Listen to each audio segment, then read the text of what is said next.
Hello বন্ধুরা, প্রত্যেকটা জায়গার নতুন নতুন একটা মানে কিছু না কিছু একটা ঐতিহ্য থাকে। তো আমি বর্তমানে এখন বালুরঘাটে আছি। এই যে এখানে বালুরঘাটের এই জায়গায় দাঁড়িয়ে আছে। এটি জায়গার নাম কি? হ্যাঁ, বালুরঘাট মিউনিসিপ্যালিটি বাস স্ট্যান্ড। হ্যাঁ, মোটর গাড়ি বাস স্ট্যান্ড। তো তোমরা দেখতে পাচ্ছ, আমি দৃশ্যটা দেখাচ্ছি। হ্যাঁ, ঘড়ি চলে আসছে। এই যে এটা বাস স্ট্যান্ড, এখানে আমি দাঁড়িয়ে আছি বর্তমানে। তো হ্যাঁ, তো যেটা বলছিলাম যে প্রত্যেক জায়গার একটা নিজের নিজের ঐতিহ্য থাকে। তো বালুরঘাটের একটা ঐতিহ্য আমি যেটা দেখলাম, এখানে খুঁজে পেলাম যে এখানকার চাটা কিছু একটু ইউনিক। তো বন্ধুরা, আমি চা প্রচুর খাই, যেখানে যাই দিনে না হলে 4-5টা চা খাই। তো অনেক জায়গায় ঘুরি, বাট এখানকার চাটা আনতে একটু নতুনত্ব পেলাম। এখানকার যে চা করার ধরনটা, মানে চা তৈরি করার ধরনটা, এটা একটু ভিন্ন রকম। তো চলো তোমাদেরকে দেখাই এখানকার চাটা কিভাবে তৈরি হয়, আর যে কাকা চা তৈরি করছে ওই কাকার সাথেও আমি কথা বলবো, ঠিক আছে? আর এখানে অনেকেই কাস্টমার বসে আছে যারা চা খেতে এসছে, চা প্রেমী, চা লাভার যাকে বলে। তো ওনাদের সাথেও কথা বলবো, হ্যাঁ, যে ওনারা এই চাটা কতদিন ধরে খাচ্ছে। এই যে দাদার কাছে চলে এসেছি। দাদা এখন নতুনভাবে চা তৈরি করে দেখাবে, ঠিক আছে? তো বালুরঘাটের এটাকে এক প্রকার ঐতিহ্য বলা চলে। এখানে এইভাবেই চা তৈরি হয়, আর এইভাবেই মানুষ চা খেতে পছন্দ করে, এইভাবে তৈরি করে। এই যে চা পাতাটা একদম পুরো গুঁড়ো গুঁড়ো চা পাতা। আমাদের ওইদিকে দেখি যে মানে গোল গোল থাকে, দানা দানা থাকে।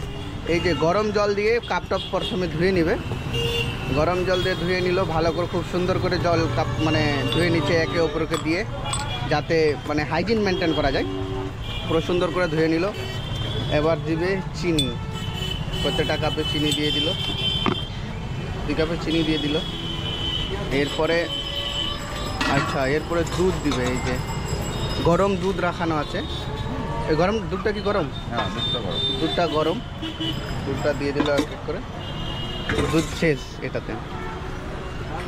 তারপরে এখন নিয়ে আসবে। এই যে এটাকে একটু আগে মানে এমনি করে নিচ্ছে কালারটা নিয়ে আসার জন্য। তারপরে দেখেন এই যে জলটা, গরম জলটা দিতে এটা দিয়েই মানে হয়ে যায়।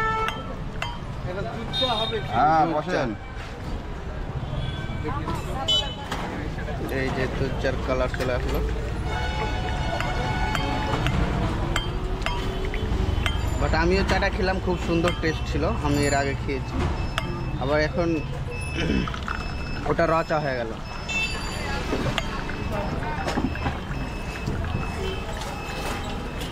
তো দাদা, আপনি এই চায়ের দোকান কতদিন ধরে করেন? 15 বছর। 15 বছর ধরে এই চায়ের ব্যবসা করছেন? বেশ ভালো হচ্ছে। তো আপনার মানে এই চাটা মানে এছাড়া অন্যভাবে আর চা তৈরি করেন না, আর এখানকার লোক এইভাবেই চা খেতে পছন্দ করে বেশি। তো যারা এখানকার মানে স্থানীয় দর্শক, ওদেরকে আমি জিজ্ঞাসা করব, মানে যারা চা খায়, হ্যাঁ, ওদেরকে জিজ্ঞাসা করবো এই চাটা ওদের কেমন লাগে। কেন মাসি?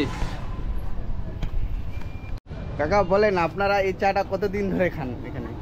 হলো 10-12 বছর তো হবে। 10-12 বছর থেকে মাত্র এটা চার আবিষ্কার হয়েছে এখানে? খাই, বিভিন্ন জায়গায় খাই, এখানে আসি স্ট্যান্ডে যখন এখানে খাই। ও, এখানে খাই থানা মোড়ে আমরা এরকম আর কি। আচ্ছা। তবে মোটামুটি এখানে আসি, একবার দুবার খাই। চাটা ভালো লাগে? কোনটা? টোস্ট। এটা সবচেয়ে সুবিধা কি, একবার হ্যাঁ। ফুটে দিলে কি হবে, কিছু চা রেস্ট থেকে যায়। হ্যাঁ, যখন অর্ডার দিলাম তখন ওই চার মধ্যে একটু জল দিয়ে আবার ফুটে দিচ্ছে, তাহলে ওটা তো ভালো হবে না। এটা ও, পুরোনো ইয়েগুলো থেকে যাচ্ছে, ওর পুরোনো এগুলো থেকে যাচ্ছে, এটাতে এটা ফ্রেশ একদম হচ্ছে, একেবারে ফ্রেশ। সুবিধা। হ্যাঁ, আচ্ছা, ঠিক আছে।